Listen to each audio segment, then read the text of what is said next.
the Human Services Alliance, and Boulder County Movement for Children.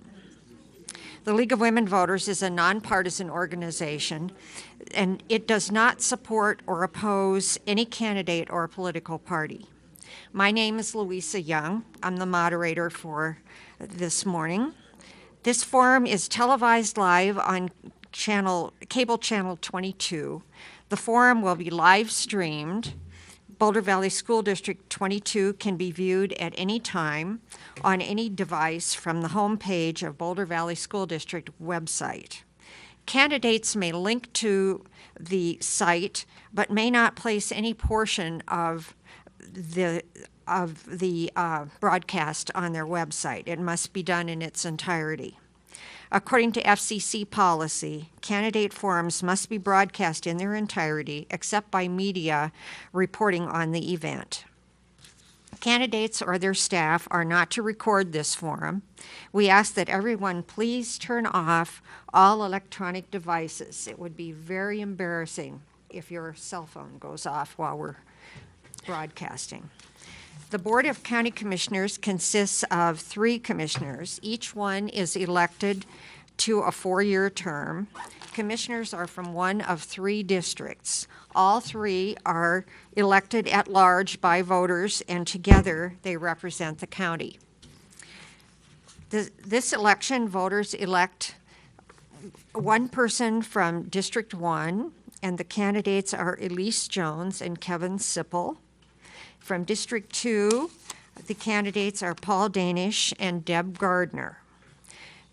Each candidate will have 3 minutes for an opening statement and 1 minute for a closing statement. Each candidate will have 2 minutes to answer questions which are collected from the forum and read by the moderator. We have a screening committee, and they screen for duplications, but they do not screen for content. Reviewers will check for readability. We will begin the forum with opening statements, and we'll start with Elise Jones. Well, thank you so much, Louisa and the League, for sponsoring this event, and for all of you for being here, particularly on such a gorgeous Saturday morning. I know that there's probably other things that you would have loved to be doing outside.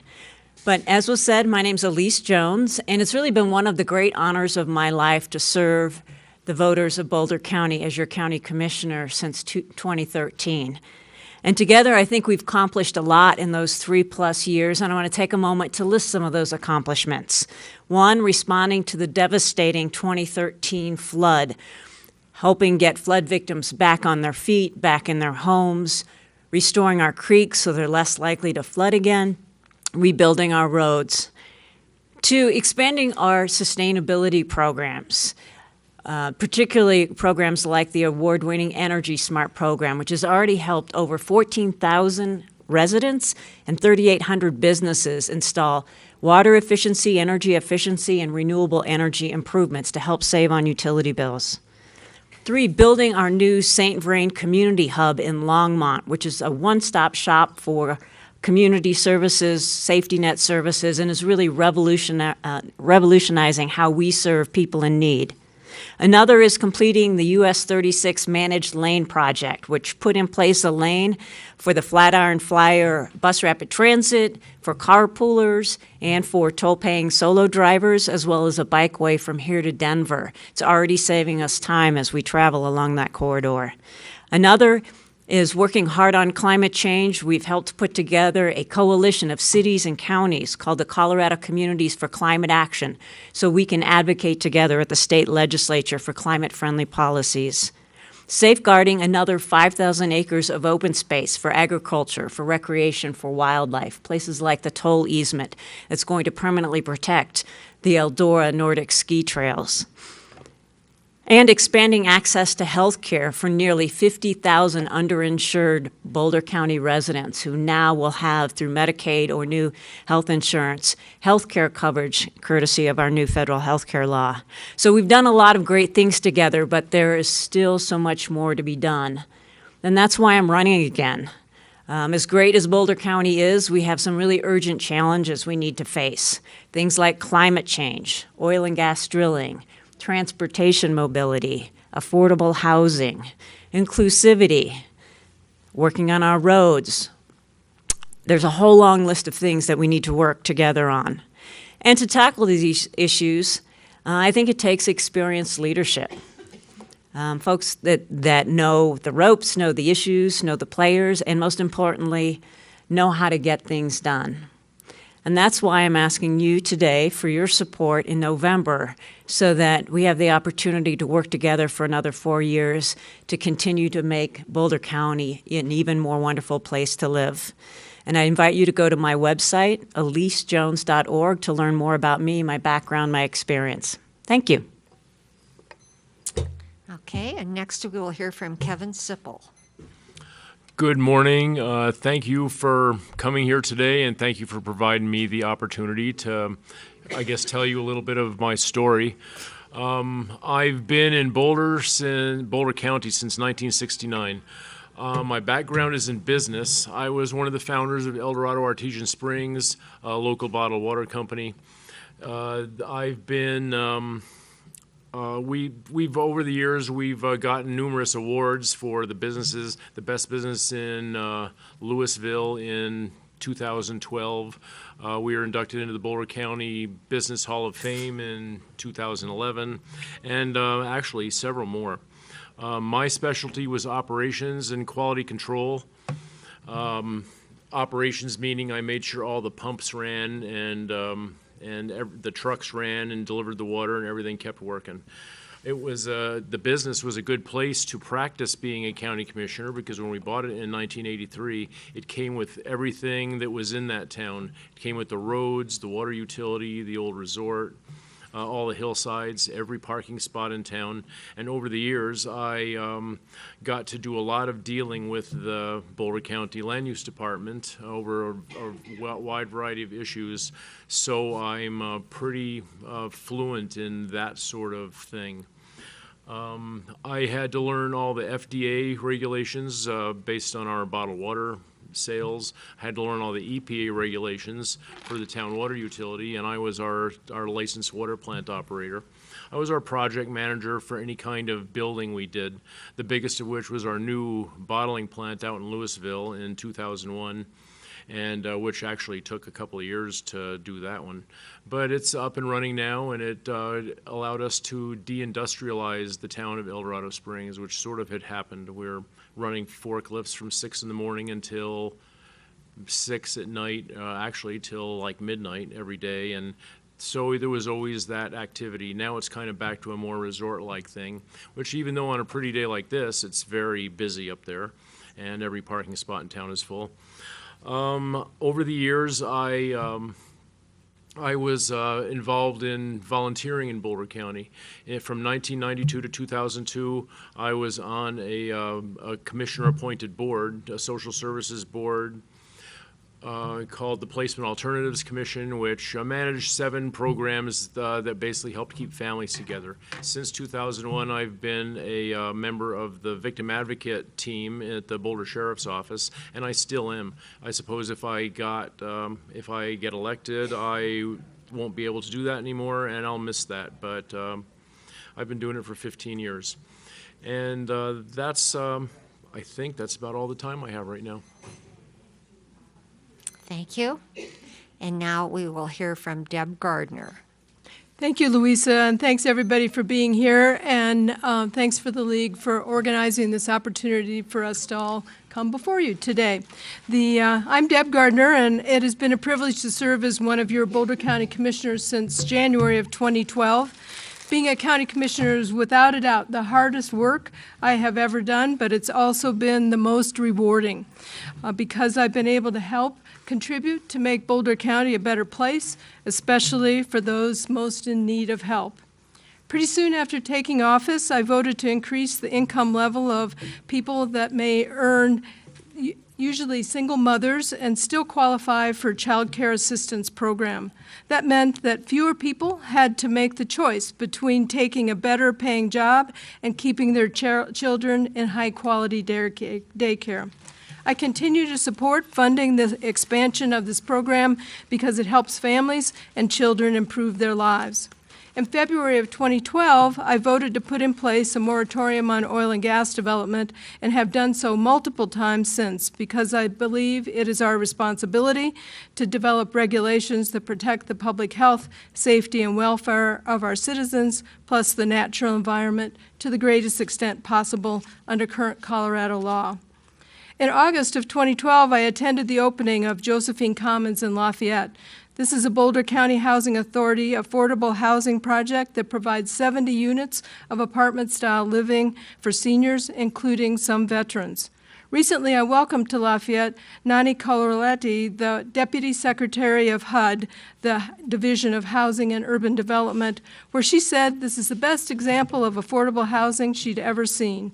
I hope we have the opportunity to talk more about all aspects of the affordable housing crisis in Boulder County. We are right now at the 3rd anniversary of the September 2013 floods. I still hear news stories of near-death experiences about people who survived the flood, but I'm also part of a team of dedicated individuals that work every day to help people put their homes and lives back together. While it's taking longer than we expected, we would not be where we are today without our local and state and federal partners. I'm running for re-election and would appreciate your support in November to capitalize on the collaborative relationships and expertise I have developed over the past 4 years to build on the good work we have accomplished. We have some big issues before us: continued flood recovery, lack of affordable and transitional housing for many people, and reducing and mitigating the effects of climate change that tend to disproportionately affect our most vulnerable, just to name a few. Thank you. And now we will hear from Paul Danish. You have 3 minutes for an opening statement. Well, let me get right to the point, and I'll give you just 2 or 3 reasons why I think we need regime change in Boulder County. First, roads. Boulder County's population has increased by 25,000 people in the last 5 years. It will grow by another 25,000 by the year 2020. The increase in congestion on county roads and their accelerating deterioration is self-evident, as is the studied neglect of the present board to providing the resources necessary to maintain and improve them. Second, Boulder County's jail was built to accommodate 287 inmates. Today, it houses 535. For 3 years, Sheriff Pelley has been warning of an impending crisis, and he recently said he is losing control of the lockup to the inmates. And for 3 years, the commissioners have done nothing, despite the fact that he has asked them to fund a alternative sentencing facility to take the minor offenders out of the jail and get them into a place where we could actually do rehabilitation. Third, instead of addressing these problems, the present commission has proposed spending more than $100 million on so-called sustainability projects, like building a new composting center that would compete with an existing one run by Western Disposal, and directing more millions of dollars to recycling. The last, incidentally, may involve a serious conflict of interest on the part of Commissioner Jones, which we can discuss in greater detail as the forum unfolds. These projects amount to little more than crony socialism. Roads are more important than compost, and rehabilitating people is more important than recycling tin cans. This is the sort of thing that happens when the same party runs a government for 20 years. Boulder County clearly needs a second opinion on the Board of County Commissioners. Thank you.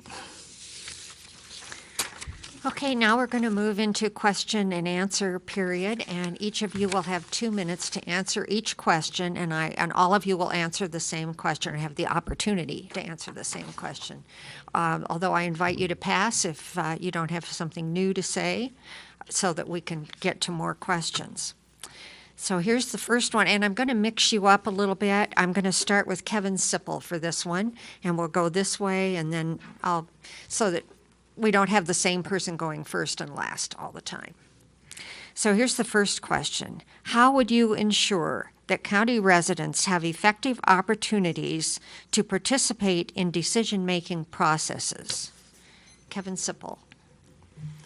The opportunity to to be involved in decision-making process is actually already established. The county has a really good news service, I guess you might call it, where they put out everything that's coming up for the following weeks and everything that's going to be on the agendas for the upcoming meetings. What are the public hearings and which are not? So everybody, if they keep in touch or if they want to be involved in that, can. Sometimes some of them don't think that they're listened to at those events, but they do have the opportunity at least to talk about them. And that would continue, if I was elected. Thank you. Elise Jones. Well, I'd have to agree with Mr. Sipple on that.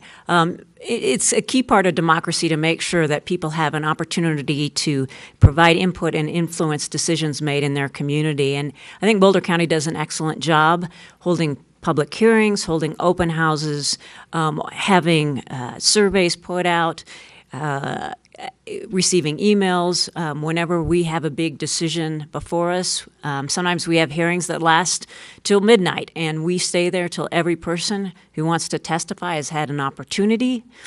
And that's the way it should work. We also have dozens of boards and commissions that are populated by citizens in the community who can help weigh in on key decisions. And we take those recommendations from our boards and commissions very seriously, and we also work really hard to make sure that boards and commissions reflect the diversity of the population in the community. And as good as I think public involvement is in Boulder County, however, I think there's always opportunities for doing a more extensive and better job. And so we're constantly looking for new ways to really invite input, particularly from populations that sometimes we don't hear from. And if folks out in the audience have more ideas on how to get more public involvement, we're all ears, because that, again, is what democracy is all about. Thank you. Deb Gardner. Thank you. I think we could think about it in two terms. One, there is a really formal process that is required by statute and our internal rules and regulations in terms of public engagement. And Kevin, I think, did a great job of laying that out. But I think in some ways that more informal way of communicating with the public is increasingly important. I think we need to continue to have additional open houses, particularly around controversial issues, newsletters, opportunities for the public to come and talk to us. I think we need to probably change the community conversation around particularly the issue of affordable housing. I think also there's a way that we all go out into the community. I know both Elise and I work really hard to try and attend as many outside events of different folks that we can go and listen to hear what people have to say, because I think that informal way of hearing from people is important as well. I think another way is that in our boards and commissions, I really think about them as the nerve endings out in our community, and over time, we've been working over the last few years to increase the diversity and inclusion on those boards and commissions, because if they are not reflective of the community at large, then we aren't getting all the information that we need to. So we've been doing additional outreach and recruitment, and I've been holding regular workshops in partnership with the Community Foundation to make sure that we're reaching a more diverse population. There's more work to do, but we'll keep at it. Thank you. And Paul Danish. Well, the issue isn't any shortage of places where citizens can participate. Boulder County has always been very good at that, and it remains good at that. The problem, I think, is abuse of process. That very often, especially on controversial issues, decisions are dragged out much longer than they should. As the hot issues go on, the county gets involved. They hire things like facilitators who are involved in attempting to create manufactured consensus that really locks people out. You see this happening in the Gun Barrel area right now. Affordable housing is an excellent example of that. We have talked about affordable housing in this county for 20 years at least, And I have never really seen that there's been, that this issue has been put to the citizens in a way that they have a good say on it. I would suggest that there are two ways that we could, that we haven't used very much, that we could get more citizen participation. One is on hot issues, we should do more polling, a lot more polling. Another one is, and this would be a good one on something like affordable housing, and that is ask the citizens whether they really want to continue pouring a lot of money into it, and pouring money into it in the way the present board is, by putting an advisory referendum on the ballot and letting people actually vote on a question and use that as guidance to the commissioners, even though that vote wouldn't be binding on them. I think that would be a very instructive thing to do. Well, that's a great segue to our next question, and I'm going to start with Deb Gardner and go this way. What is your vision for meeting the housing needs of low-income people in our county? I think that's a great question, and thank you for that. The affordable housing needs in our community are really on a continuum. There are folks that are really just fell into homelessness because they've had a tragic event or lost their job. And there are people that have been chronically homeless, suffer from mental illness, suffer from substance abuse. And so it's really a continuum of need that we have to be able to address. And so consequently, there's a continuum of housing options that need to be happening. And what I would envision going forward, and to Paul's point, we have done polling around affordable housing, and the vast majority of people in the community support affordable housing. The question always comes down to where's it going to be and how are we going to pay for it. The Boulder County Housing Authority has been very effective in terms of finding locations and building wonderful places for people to live, both transitional housing, housing for families, and single adults. I think the question going forward is how do we find locations that are really acceptable for everyone? And I don't know if that's necessarily possible, but we are building and working with the City of Longmont on a project in downtown across the street from the hub. We continue to land bank, we continue to look for places, but I think we probably also need to, as I said in the beginning, change that community conversation, get out in front of it in neighborhoods, and talk to people in the neighborhoods. They want to have affordable housing. We just need to work a little more closely with them to find the locations that work for everyone. Thank you. Paul Danish? Well, first, I've always been troubled by the term affordable housing because it's sort of a slippery term. All housing is affordable by somebody. What we're really talking about here is low-cost housing. And I think that we ought to get that point on the table first and foremost. When it comes to low-cost housing, Boulder County has had historically understood the importance of dispersing that housing throughout the community so that the people living in it are drawn into the community instead of being ghettoized in big public housing projects. That's something which seems to have changed recently, and the Gun Barrel case where they proposed to build a 250-unit project in a low-density residential neighborhood 2 miles from any commercial services is a perfect example of that happening. Obviously, that project should be immediately killed, and Boulder County should be going back to its original idea of dispersing housing in small projects throughout the community. There's something else that could be done, and that is that the single most great success story of the private sector in providing low-cost housing is the mobile home.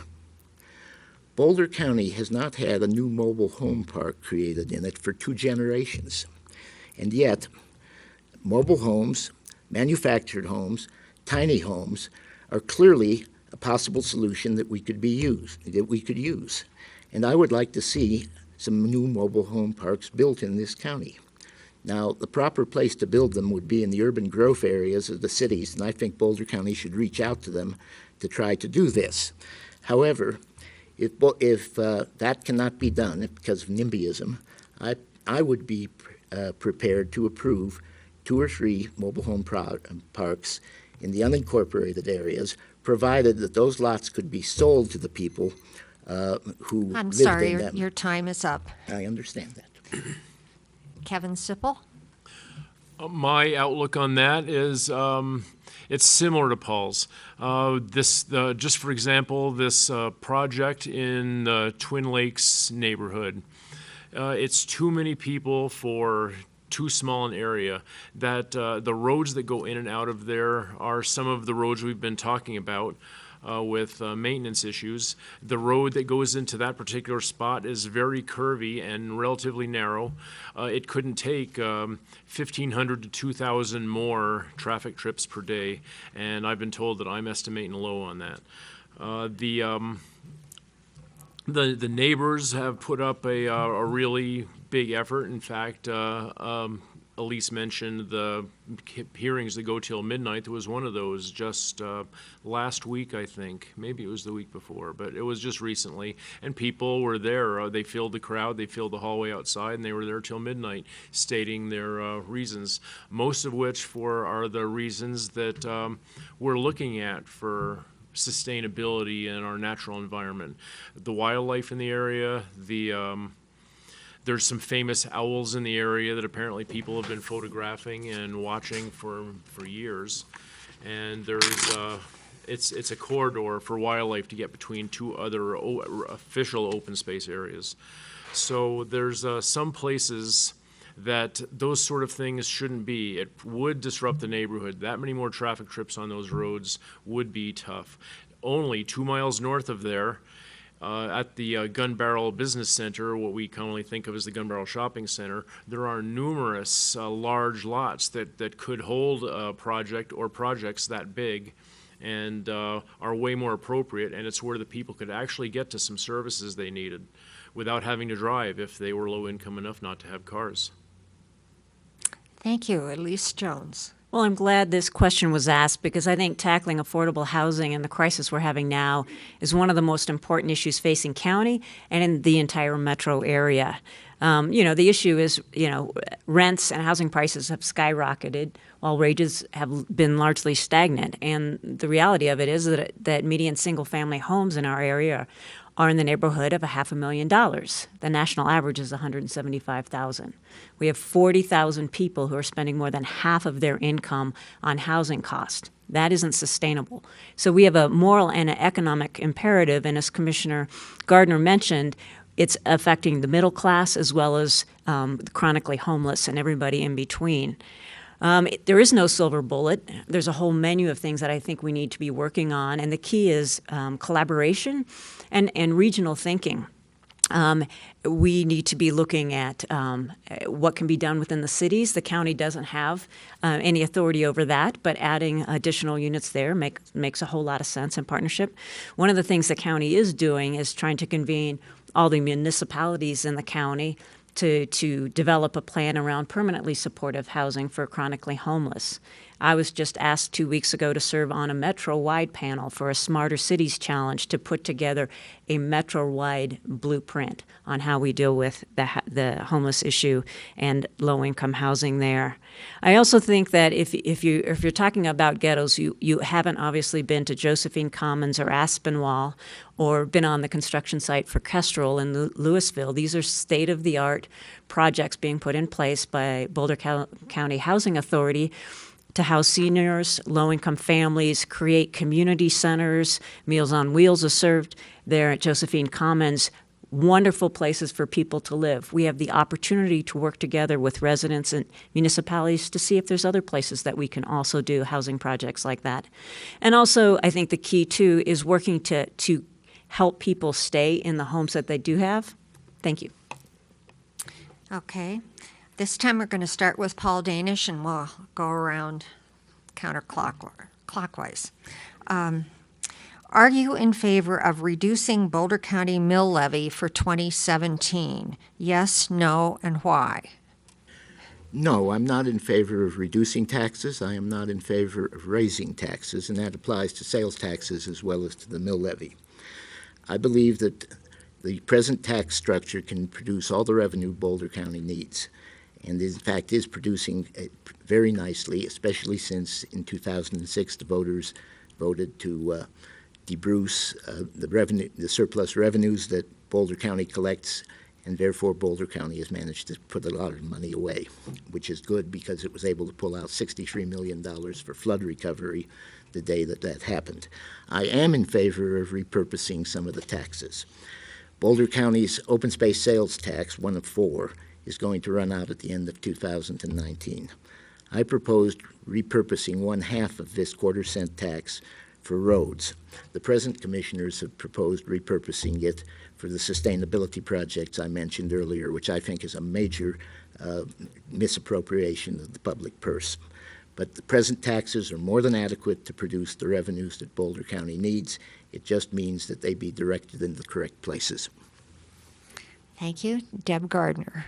Thank you. No, I wouldn't be in favor of changing or reducing the mill levy at this time. We have a lot of big issues in front of us, and affordable housing is certainly one of them, but we continue to be in flood recovery.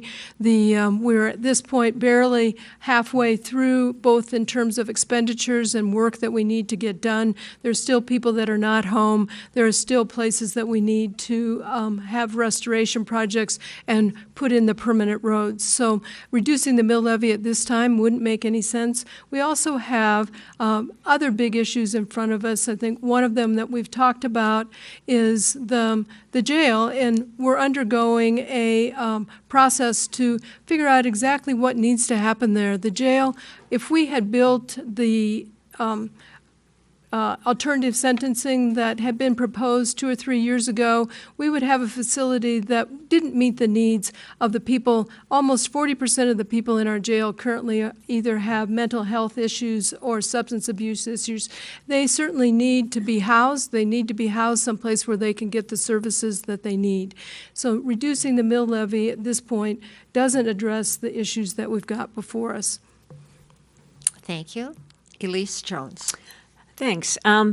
I agree with the prior two speakers that I wouldn't reduce the mill levy. Just another fine point on flood recovery. We're only halfway through the spending on that. We think by the time it's over, the county will have had to spend $283 million to fully achieve recovery, the vast majority being spent on rebuilding all of the canyon roads that were washed out. And there's almost a year-long lag time on getting federal flood recovery reimbursements. So it's important that we continue the process of flood recovery, and we need those dollars. Regarding the ballot initiatives that Mr. Danish pointed out, 1B and 1C on the November ballot, the notion of extending one of our existing open space taxes and splitting the monies between open space and sustainability projects, which I strongly support. Some of the sustainability projects that would be supported are, I referenced them earlier, our award-winning Energy Smart program that has helped residents and business owners save a significant amount of money on utility savings, as well as being critical to helping achieve our goals around climate change. There was an independent analysis done of the county's sustainability programs that found for every dollar invested, we get a $5 return in terms of economic benefits to our communities through savings on utility bills and jobs that are generated. That's a good investment, and we were able to do that without increasing taxes. Thank you. Kevin Sippel. I would not be in favor of increasing the mill levy, and I actually feel that it could be decreased. Our taxes went way up the year before last, way higher than the 10 to 15% that came out on the notices with our tax increases. In fact, my taxes in El Dorado Springs went up 50%. I protested them like you normally do when your taxes go up, and both my protest and then the appeal were just ignored, flatly denied. So I think that taxing has gotten a little bit out of hand. As far as spending in general goes, I am all for having an emergency fund that you can bring into use fast when something like the floods or the fires happen. They are, and I actually don't know how long it takes to be reimbursed by the state and federal government, but I know that those kind of expenses are. There is still there's still room in our budget, especially at the new increased level of taxation and budget that we could fix the roads. We don't have to go back to the 8% of property taxes that we were doing up until the late 90s when all that started to change. Just like 2% would provide enough money to fix our roads, the current ones, and then keep the ones fixed for the future. And then it's a permanent solution that won't have to be revisited in a few years. You know what, that's enough for now. Okay, well, that's a great segue to our next question, and we'll start with Elise Jones and go the traditional way. What is your strategy for county road maintenance? So, just a little background context. Boulder County does maintain county roads now, and we spend millions of dollars each year to do that, particularly snow plowing, pothole maintenance, that kind of thing. The issue that's really being hotly debated now is the repaving or reconstruction of subdivision roads. And that's an issue that came about back in 1995-ish when Mr. Danish was on the commission, where the county basically said, we aren't going to repave those roads. There needs to be another funding source.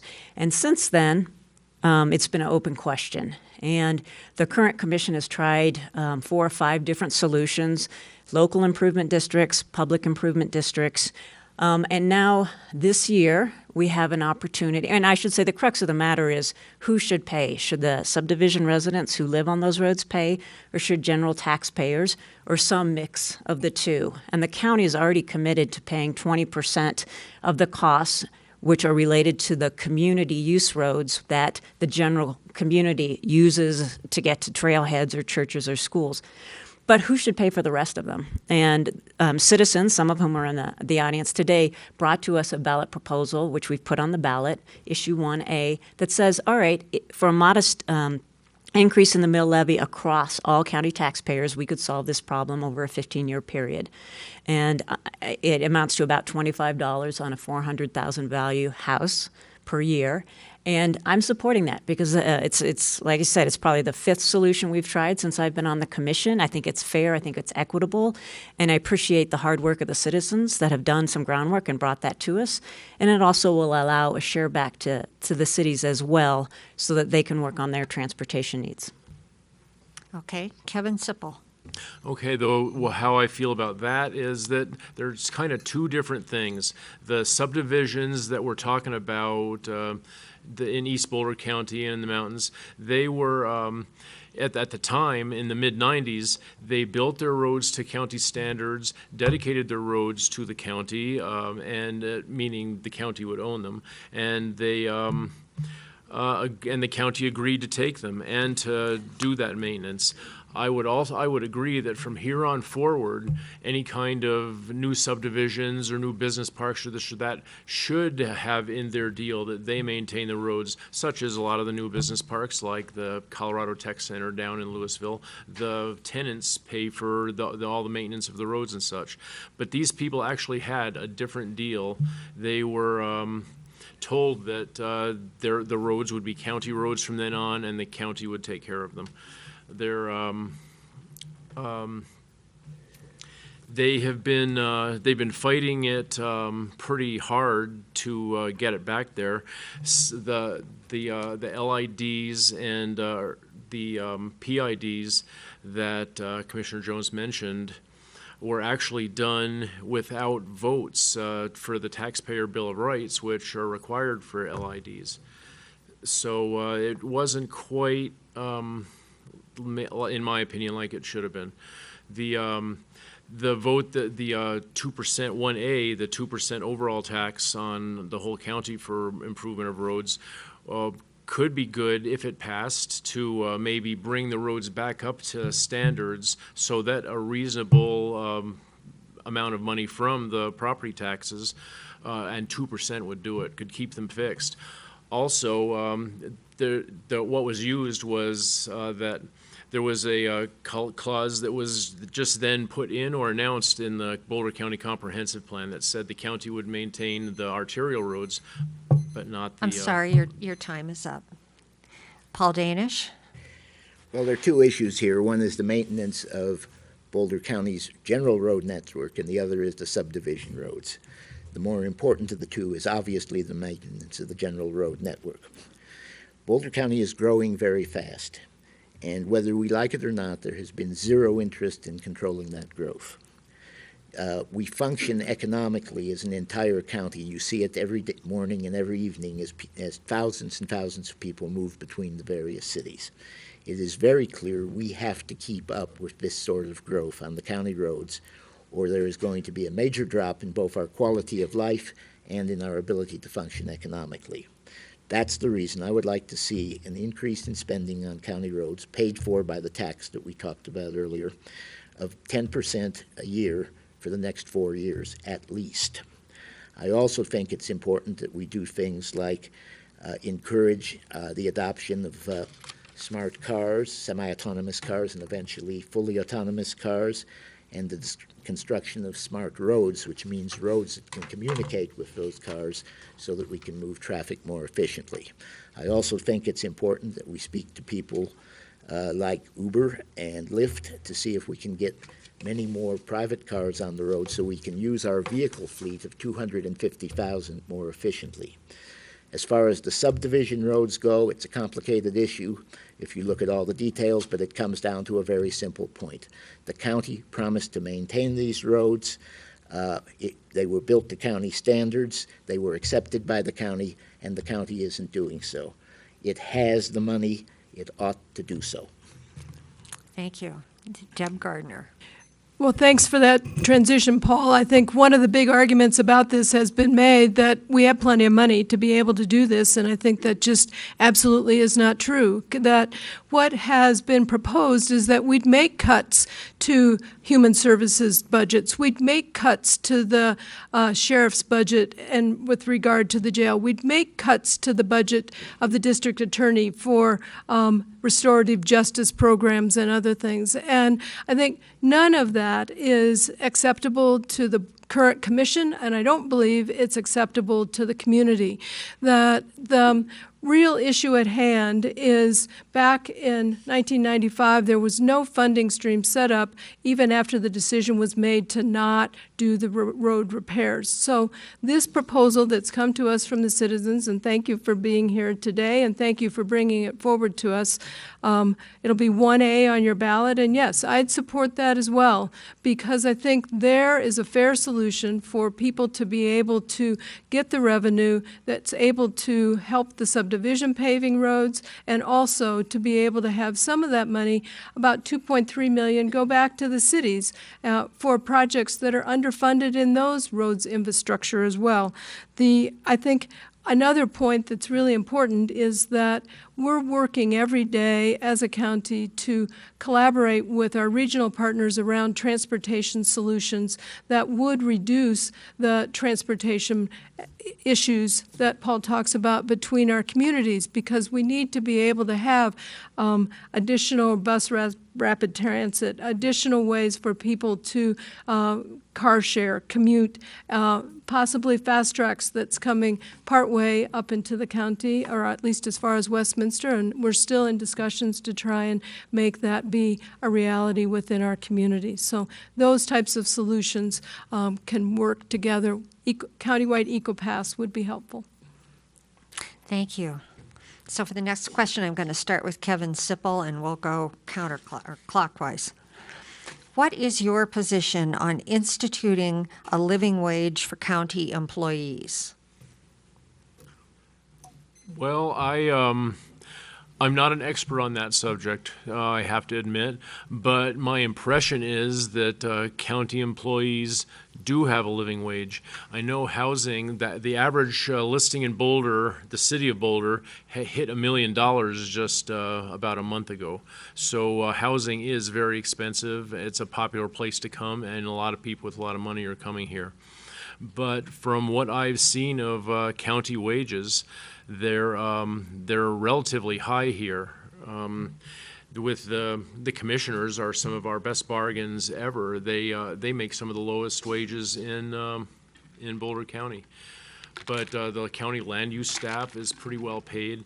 All those things are available online if anyone wants to see them. But and if the question is about the minimum wage, that mostly affects people out of the city of Boulder, and Colorado already has a living wage law going on, or a minimum wage law going on, whereas it increases by the percentage of inflation every year, which there hasn't been much inflation lately, but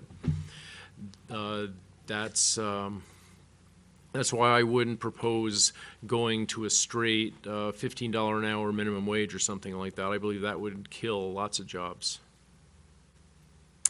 Paul Danish. Well, when I was on the commission, we were raising the pay of county workers when you counted base pay raises plus benefits, approximately 5% a year. My colleague Ron Stewart at the time once remarked to me, Boulder County is a comfortable little nest. I think it's important that county staff have the kind of wages that make it possible for them to live in Boulder County, which has become a high-price area.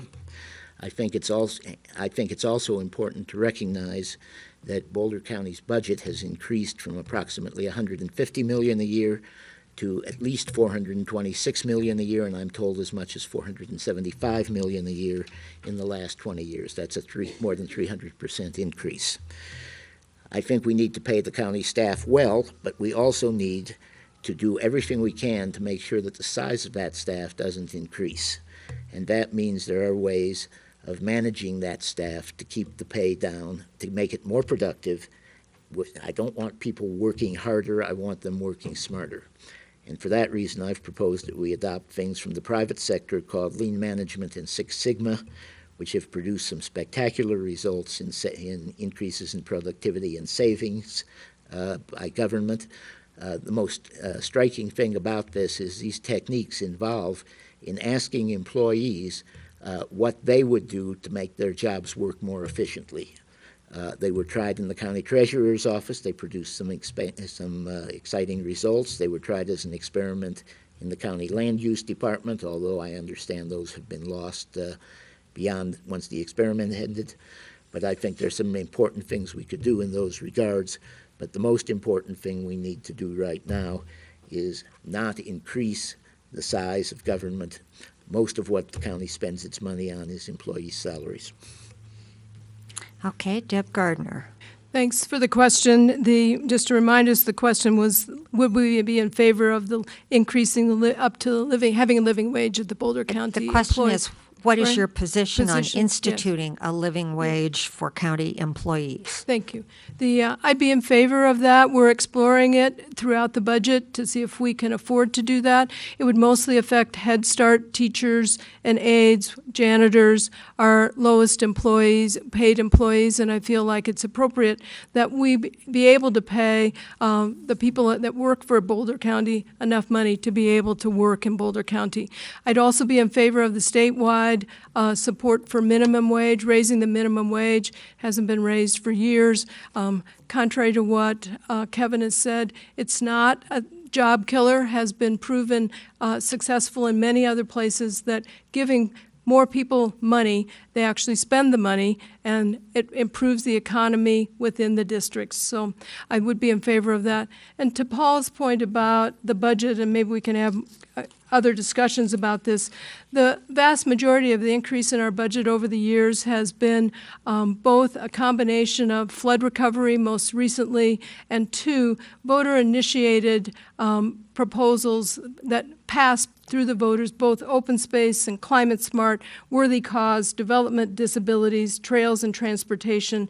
Plus, we've received a lot of grants around workforce development, Head Start, restorative justice, and those big additions to the budget have mostly come from those voter-passed tax initiatives and through grants. Thank you. Elise Jones. I would be in favor of making sure that county employees have a living wage.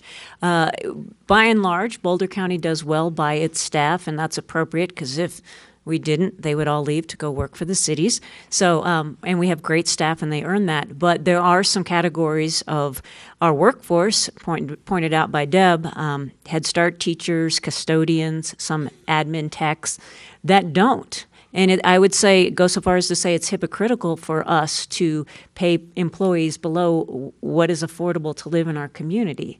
We need to walk our talk and make sure that we're not increasing poverty levels here in the county.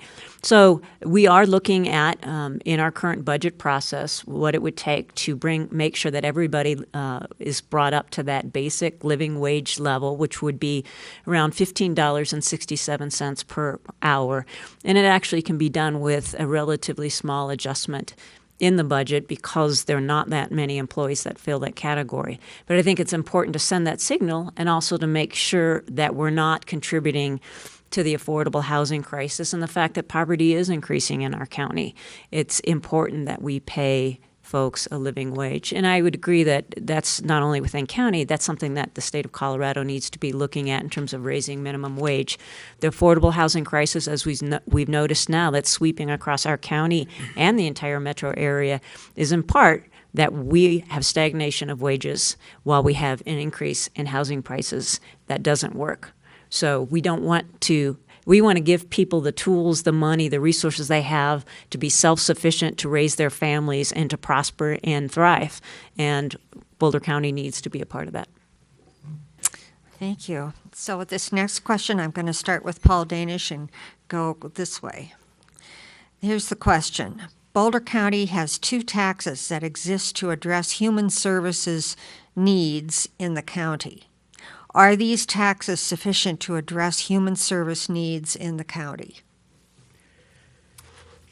Well, probably not, because poverty is almost always with us. The one I know of is the worthy cause tax, which has built capital construction projects for, among other things, the clinics and presumably some others. I don't know which 2 taxes you're referring to, so I can't go beyond that. I do not think that the central organizing principle of Boulder County government is going to be trying to solve and to fight the war on poverty that the federal government failed with. I think we have to deal with the things that Boulder County is supposed to deal with. Those things are, first of all, the maintenance of its roads, the provision of public safety, the maintenance of its of things like the county clerk's office, without which you don't have property rights protected and you don't have voting rights protected, and the other basic nuts and bolts of government. I think that we should continue to do what we have been doing in public services. We probably should expand that somewhat, but not at the price of the core services of the government. Thank you. And I don't remember, did I say this way or that way? Okay, Kevin Sipple. I would agree with Paul about sticking to the nuts and bolts of the core services that government is supposed to provide. Maintaining the budget, making sure the roads get fixed, the sheriff's department has enough money to keep us safe. All of those things. I actually do support the housing and human services we do now. I, in fact, own a really small trailer park that is definitely a low-income housing. One of my trailers is a Section 8 house, and they take very good care of their tenants. They take very good care of their landlords, and there's a real need for that sort of thing. I would look at expanding that as on a case-by-case basis, based on the project itself. Thank you. Elise Jones. Well, the 2 taxes that we're talking about, one is the worthy cause tax, which allows for investment in capital construction for our nonprofit service providers and has been essential in allowing folks like the Our Center or St. Carmen's, YMCA, other groups that are so essential in our communities to help out with human services, actually be more self-sufficient and actually spend more money directly on clients. That's been essential, and I appreciate the fact that voters have voted to extend that, I think, 3 times now. Another one is the Human Services Safety Net tax, which, as you probably remember, was passed repassed in November of 2014 for another 15 years. Again, a commitment that Boulder County residents have, voters have, to make sure that we're lifting up folks in need and recognizing that it's so important to invest, particularly in children and families, so that they can thrive and then give back to the community. Boulder County's always understood that, and that's great. And Boulder County is blessed to have some of the best, most cutting-edge human services in the nation, and we need to continue that with an effort to really focus on prevention and early intervention, particularly investing in early childhood education and those kind of efforts. Where I think in particular we might need more resources going forward is the affordable housing crisis that we talked about. That is going to require more resources going forward, and as there gets to be greater community consensus on what the regional strategy is for that, it could be that we need to go back and ask the voters, hey, is this something you want to invest more dollars in? Thank you. And Deb Gardner. Thank you. I think Commissioner Jones did a real good job of laying out both the history, our current state of affairs, and where we're going forward. I think the one piece I would emphasize is that it's the partnership between the Boulder County, the school districts, the Human Services Safety Net, and our state and federal partners that really make it possible for us to take the money that you all invest both through the Human Services Safety Net and the Worthy Cause funds to leverage more money from the federal and state governments and be able to work most as efficiently as we possibly can. We've been changing the way we work within our Human Services Department over the years to be more data-driven, more shared outcomes driven. The partnership we have with the people that manage the various nonprofits within our community is so strong that we're able to use the money that we have to the best to our advantage to bring people out of self-sufficiency. That has to be our long-term goal. Is we can't always be helping people that are at the bottom. We need to be able to move people out of the bottom on a permanent way so that we're able to help them with early childhood, get education, be able to move that whole continuum up. And I think Elise is correct in that at some point in time as we investigate all the issues around affordable housing, we probably will have to go back to the voters and ask for additional help with that. Okay, and the last shall be first on the next round of questions, and I'll go this way. So Deb Gardner, would you answer the question? What is your position on government entities using taxpayer dollars to lobby for a specific position in a legislative process, e.g., using county website to lobby for a specific land use change? Well, I don't think that happened. It'd probably be easier to answer if I knew exactly what you were talking about, but we probably, yeah. So we don't use our website to lobby for a particular land use change. The county does have lobbyists under our employ, both ones that work for the county, and also we employ outside lobbyists to do work down at the state legislature and sometimes at the federal level to be able to, again, kind of back to the point I was making before, to be able to lobby for policies and changes in laws that are able to bring more resources to our county to be able to help the people that are most vulnerable and most in need.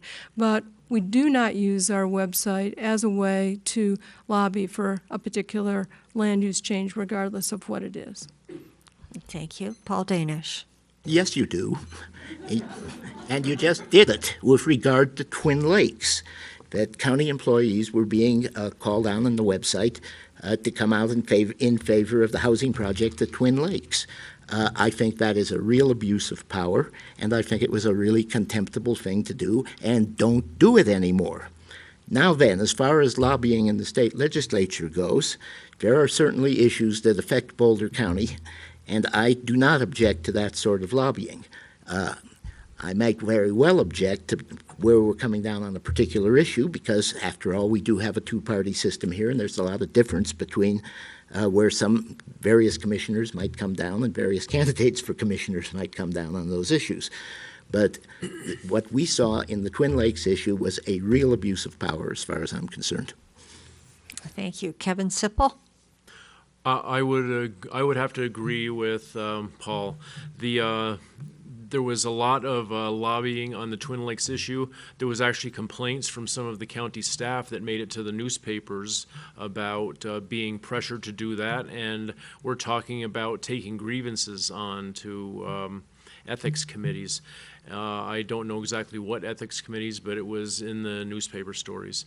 As far as lobbying the state and federal government for more money for programs in Boulder County, it's a fine thing if it's one of the things that government is supposed to be doing.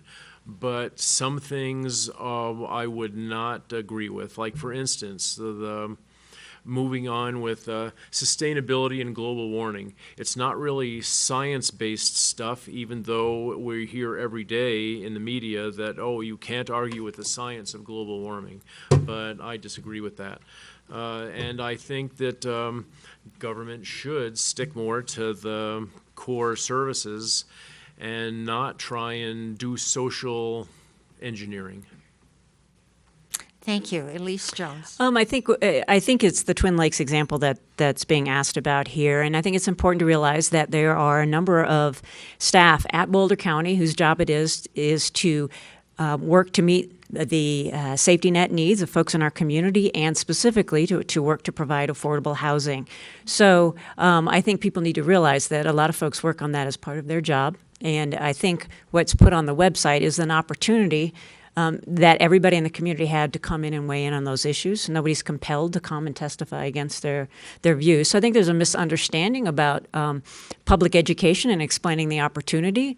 And with regards to any ethics violations, none have been found at all. So I understand that passions are high around a particular issue, but that doesn't mean that county staff, as part of their job, or county staff as citizens can't participate in the public process. Everybody's input is welcome.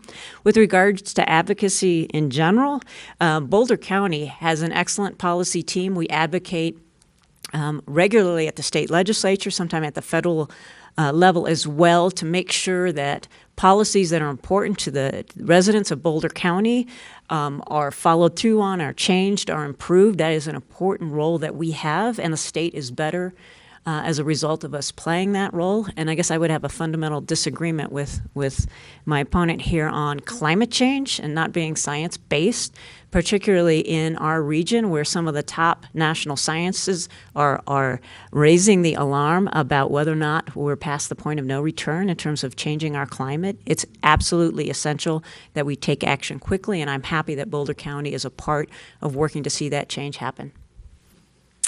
All right, for the next set of questions, the next question, I'm going to start with Paul Danish and then go to Deb Gardner and go around that way. So the question is, how would you address environmental concerns expressed about Boulder County Housing Authority's hydrology and wildlife studies at Twin Lakes? If I understand this correctly, the studies were done very quickly, if at all. The issue involved is whether or not the housing project that's being built at Twin Lakes is going to be built in an area with a very high water table, which could affect parking, could affect the quality of the study, and could lead to real environmental damage if these projects are built. The way I would address this problem is not building the projects on a piece of land that self-evidently ought to be open space and self-evidently ought to be included in the Twin Lakes open space, which is a small piece of open space, which I'm proud to say I played a major role in acquiring in the first place, and is the single most used piece of open space in Boulder County. The acres that are being proposed for this housing project should be made part of that and should be made as a corridor to the much larger green belts around Gun Barrel. Thank you. Deb Gardner? So part of the issue around this has, I think, that's been disconcerting, has been the timing of the environmental and wildlife studies that have happened out at Twin Lakes. And in terms of that, I think that we have two processes that are going on here simultaneously. The Housing Authority is continuing to get additional data to evaluate the appropriateness of building and housing on those two vacant lots in Twin Lakes. And simultaneously, there's a Boulder County comp plan process that's going through in which the appropriateness of changing the density of those designations in the comp plan is happening. And the two are really two separate processes, and I think both are important, but they are not in conflict with each other, and I think the timing between the two has disconcerted some folks, and I can see why that would have happened. But they are both moving forward, and both are important evaluations that need to happen for those vacant lots that we purchased with the intention of building affordable housing on them. Thank you. Elise Jones. Well, I think Commissioner Gardner laid it out pretty well.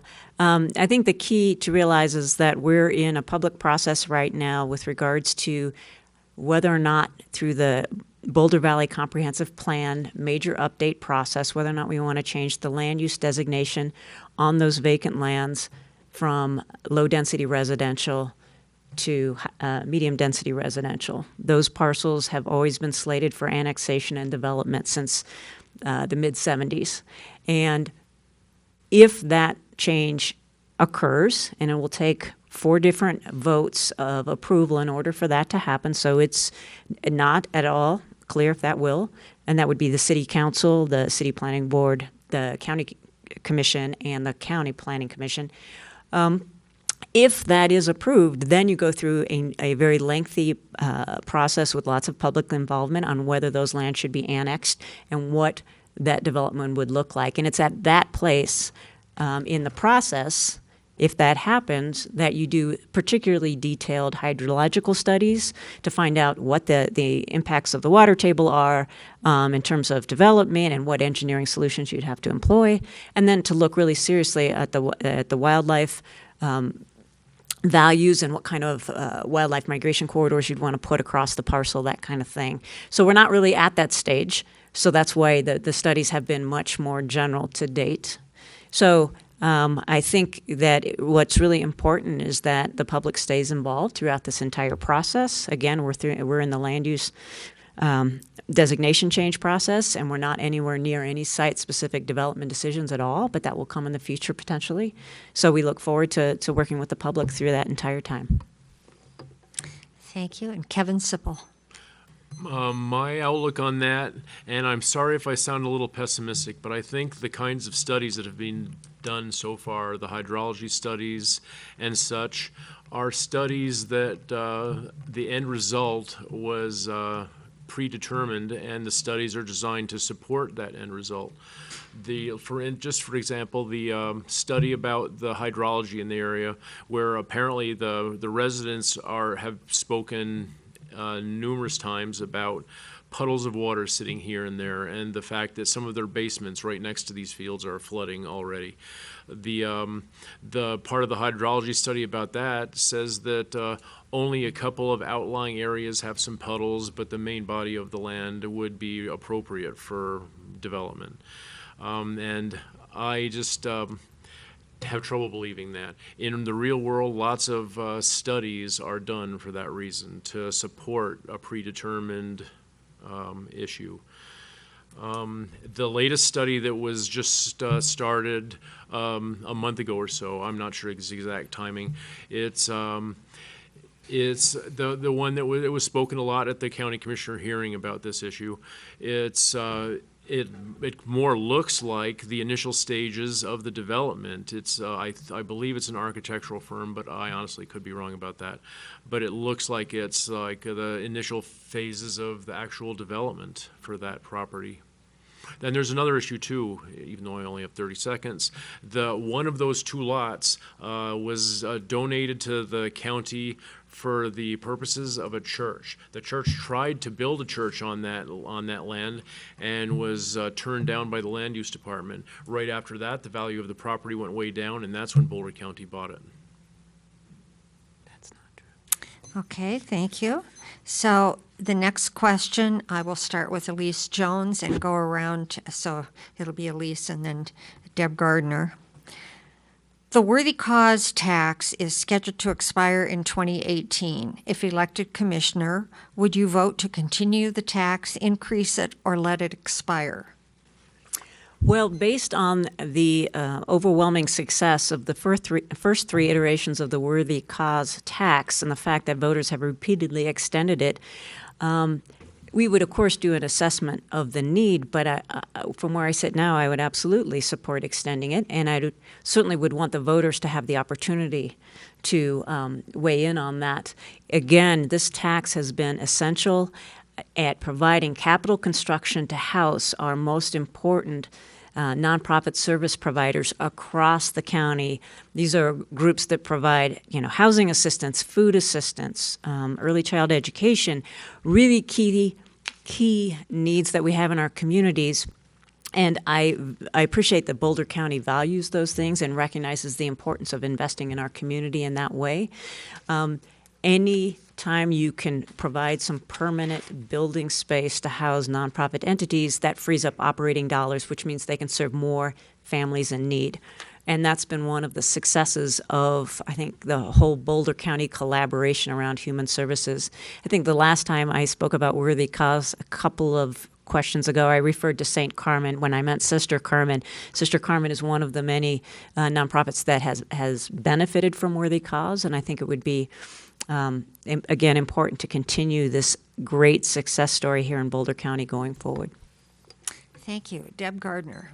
Thank you.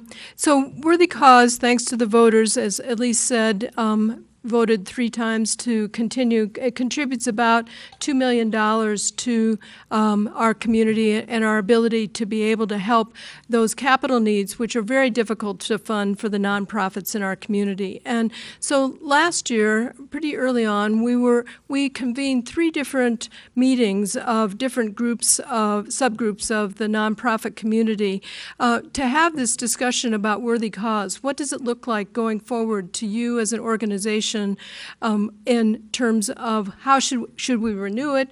What are your needs? What are your capital needs specifically?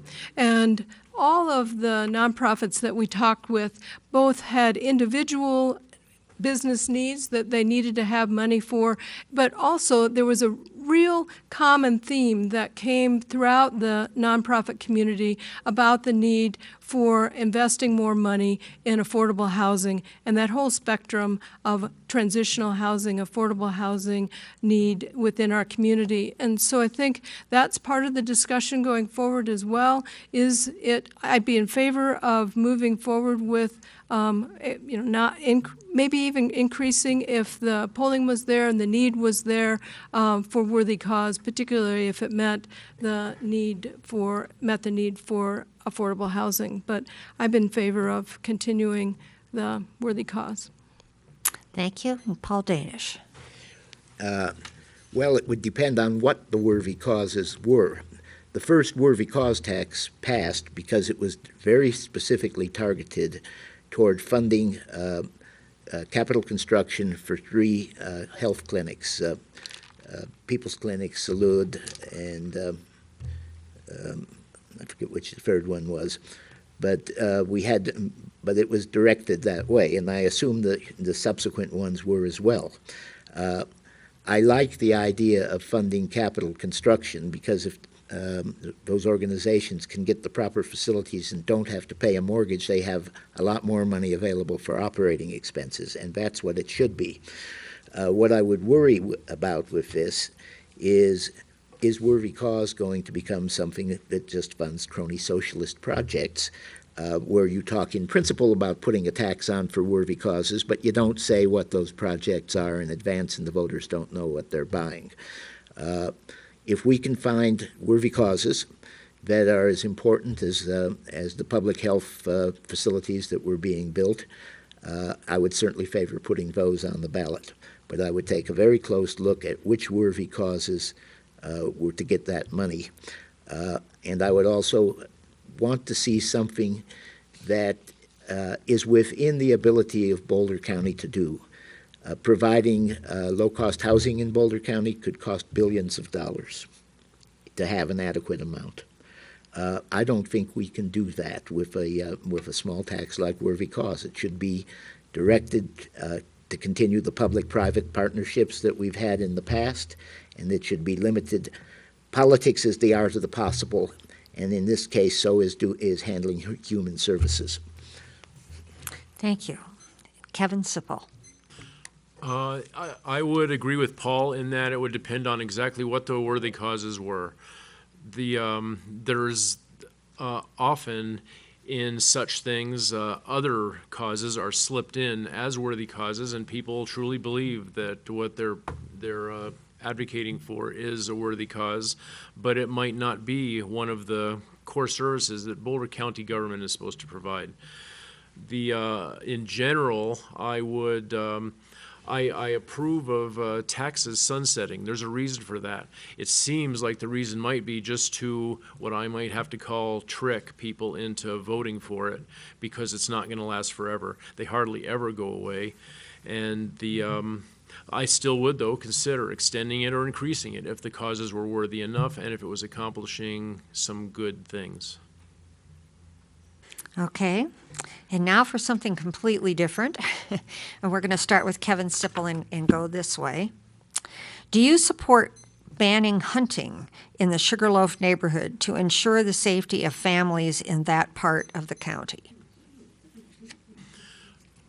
I personally don't hunt.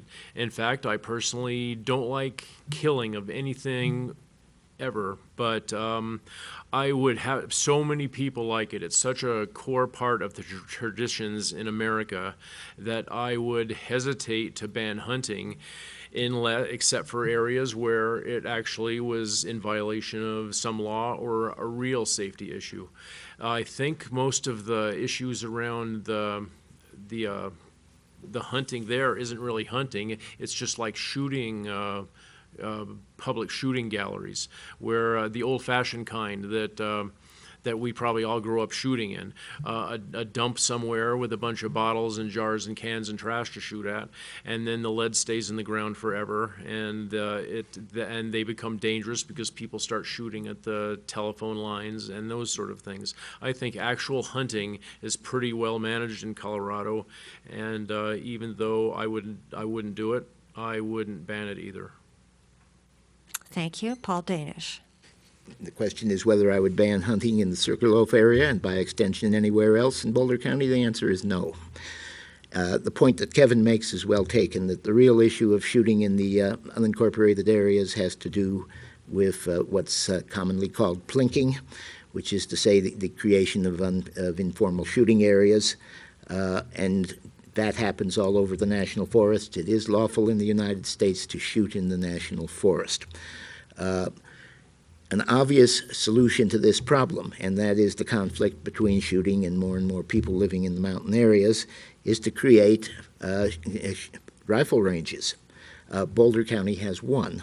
There has not been a new rifle range approved in Boulder County in 2 generations. The Boulder Rifle Club that runs the range we have has a 10-year waiting list for its members. My experience with the previous board was that the commissioners were so gun-phobic that they would not approve a range. I get the feeling the present board is in pretty much the same mindset. I would certainly be in favor of creating an additional range and expanding the ones we have to meet those needs, and that would make it possible for people to do a large amount of the shooting that occurs where it should occur rather than in the woods where there may be some dangers. Thank you. Deb Gardner. Sure. There already is a ban on hunting in a portion of the Sugarloaf area, and I'm supportive of that. I was supportive of when the residents up there came and asked us to include archery hunting within that, and was in favor of that as well. But I'm not in favor of extending that area of banning for hunting up in the Sugarloaf area. We do have a conflict between recreational sport shooting and other uses in the national forest, hiking, biking, fishing. But I think because of that conflict, we formed a partnership, Northern Colorado Sports Shooting Partnership with Gilpin County, Larimer County, Clear Creek County, the Forest Service, Colorado Parks and Wildlife, to really find a solution to this issue. And through that partnership, we have a website if you'd like to go look at it, but we are currently exploring finding sites in all those counties. We're looking at 4 or 5 of them within Boulder County. We've changed are in the process of changing our land use code to make it more possible to be able to have designated developed shooting areas. We're working in partnership. The 3 pieces of that partnership come around education and also finding places where we can designate shooting, and also the 3rd piece of that is working with the Forest Service to close areas within the National Forest to sport shooting, to disperse shooting because of the conflict between the various uses in the forest. And it's that partnership and being able to work together that will make it possible to both have designated shooting areas and close parts of the forest where the conflict is highest. Thank you. Elise Jones. Well, I see there's a fair amount of consensus on this issue. I certainly understand how Sugarloaf residents are concerned whenever you have shooting of firearms near where people live and recreate. You have a potential public safety issue that's very real and needs to be considered. And you also have a potential wildfire danger, which is always a concern in our foothills. And we recently had a wildfire there, just to remind us all just how vulnerable we are. So it makes sense to be looking at these issues. I don't think the solution or the problem that we need to solve is related to hunting on Sugarloaf. It's related, as others have pointed out, to the widespread dispersed recreational shooting, target shooting, that has increased over the years to be a very significant issue for people that visit and live in our forests. And I appreciate Commissioner Gardner's leadership in working with the Forest Service and neighboring counties to find a long-term solution to try and solve that. I feel like we're getting closer to find 1 or 2 places where we can designate, yes, it's here that you should come and do target shooting, and then close the rest of the forest, so that there's a safety issue and you're meeting the needs of recreational target shooting. That's the kind of balanced collaboration I think will increase public safety throughout Western Boulder County in the way that residents and recreational users really, really want. Okay. I think we have time for one more question, and then we'll move into closing statements. But I'm going to start with Paul Danish for this one and come around this way.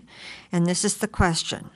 What specific ideas do you have for spending from the proposed sustainability tax? Yeah, well, my specific ideas on the proposed sustainability tax is that this money should not be appropriated for sustainability.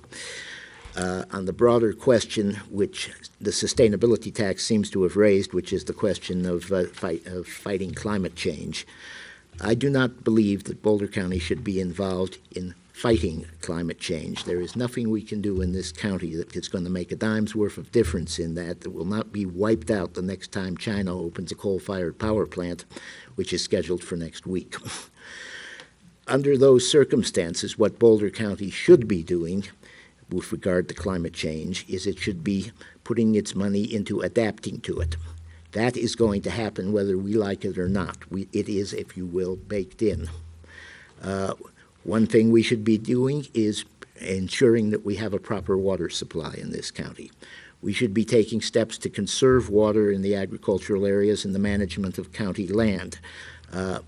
We just took a step. In fact, it's a step in the wrong direction, and that was banning genetically modified crops from county land, because those crops, by a study prepared by the CSU Extension and Boulder County's own Land Use Department, found that those crops could lead to dramatic savings in water, dramatic reductions in pesticide use, dramatic reductions in the carbon dioxide allowed into the air because they don't require as much plowing. We should be taking steps to build to look at climate extremes. One thing we could be doing is having a ongoing flood and fire recovery fund. We should be replacing county bridges that could be that could lead to more damage in the case of a flood. We should take roads out of the floodplain and do many, many steps like that. Thank you. Kevin Sipple.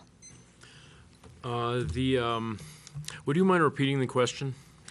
What specific ideas do you have for spending funds from the proposed sustainability tax? Okay, I agree with Paul on the fact that I don't think we should change the purpose of that tax to sustainability. It's too open a word. It means too many things to too many people. As far as curing climate change goes, I'm not arguing that climate change happens, just that not even that maybe human activity has caused some of it, but then what can we do about it is what I'm saying, that we could spend billions of dollars on stopping that and still have no effect, especially at the county level. Some of the things that have been proposed are land use changes. I talked to a gentleman just last week, who lives somewhere up in the North Boulder County, who, in exchange for being able to do the new garage on his house, had to install an electric car charger. He doesn't have an electric car charger, and or an electric car, I should say. And sure, maybe the next owner will, or the one after that, but they shouldn't be forced to do it now as our offer or our effort to cure climate change.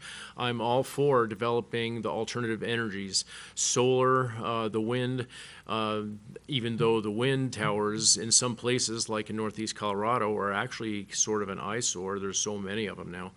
But I'm all for those alternate energies. I'm also, though, for keeping the fossil fuel energy program going, if no other reason than when we have our 6-day blizzards in the winter, what are people going to use to heat if there's no wind and no sun to turn on the thing? Is there has to be a traditional energy source to just take care of that. I see my time is up. Thank you. Elise Jones. Well, while Boulder County is not going to cure climate change, we play an important role in this state and in this country by pioneering award-winning programs that are replicated in other counties around the state. We often get national awards, so people call from all over the country wanting to know how we are moving the ball forward on sustainability and climate mitigation. As I mentioned before, there's for every dollar we put into sustainability, there's a $5 economic return to our community. And while a couple of candidates up here don't support sustainability funding, they would be out of step with the Boulder County voters, who in recent polls have said 69% support the idea of taking some of our existing open space tax, and when it expires at the end of 2019, spending half of that on sustainability. So providing for sustainability without increasing taxes is something that's very popular. That proposal identifies 5 different categories of spending possibilities: water conservation, zero waste, transportation, local food, and energy as potential areas for using those funds. Since the funds won't flow till 2020, the measure doesn't get more specific than that. Any specific decisions on funding will occur through the county appropriations process after public input and hearing. And I would like to take this opportunity to say that my sister, who is now the director of EcoCycle, I have ever since she took that job in 2014, I have recused myself from any decision related to zero waste that might somehow be connected to any of the work that she does. And if she's still the director in 2020 and we're working on the sustainability tax allocations, I will continue to recuse myself. Thank you. All right, Deb Gardner. Thank you. I think Elise laid it out really well, but maybe I'll pile on a little bit in that mostly what these programs, the sustainability tax would be going to fund would be programs that we're already doing through our sustainability department at the county.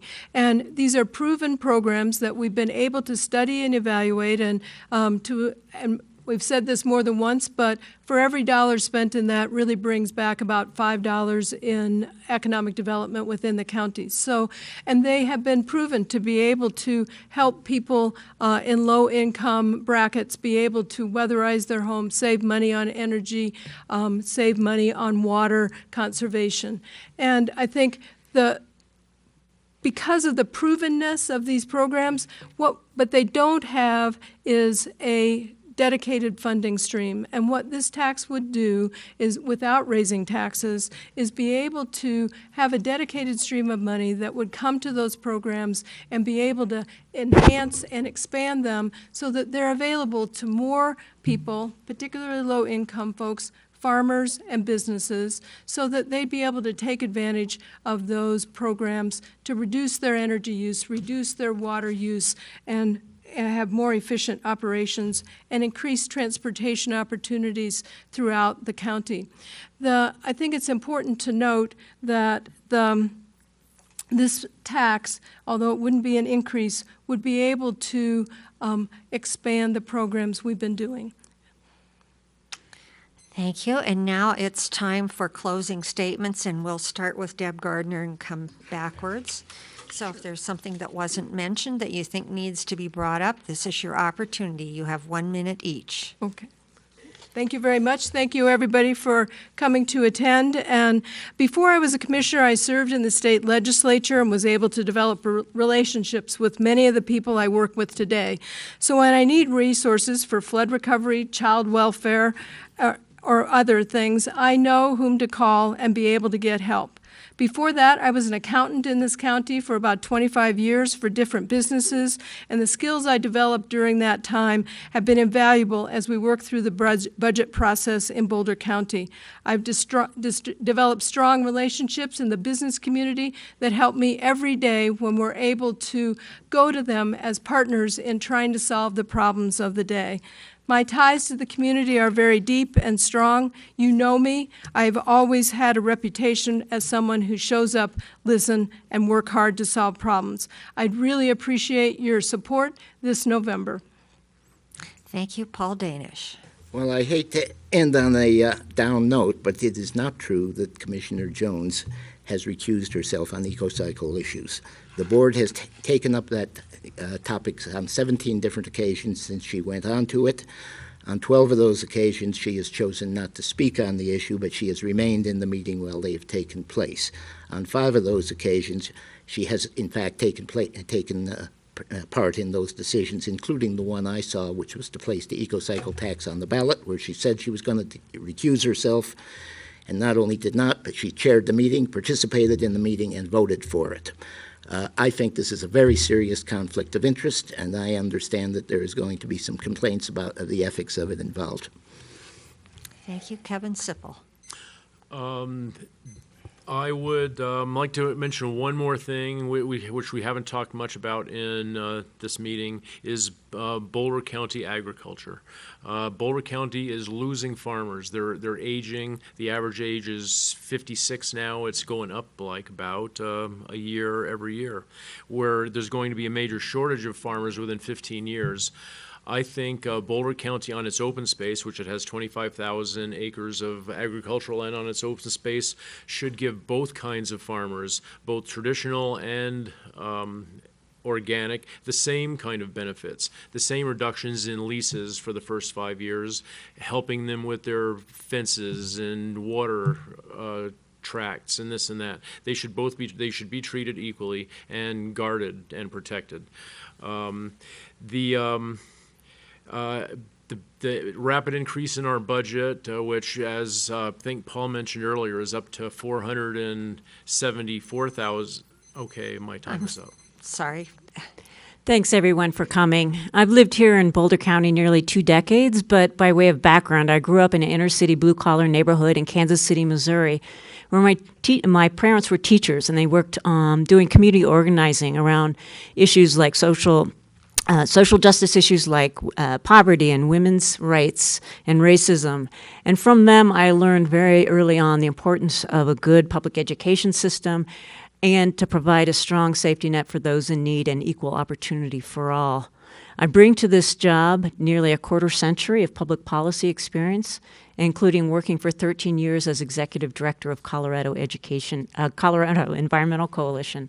And I'm honored to have the endorsement of every mayor in the county, all members of Boulder County State Legislative Delegation, and citizens across this county to run for a second term, and I'd love to earn your support as well. Thank you.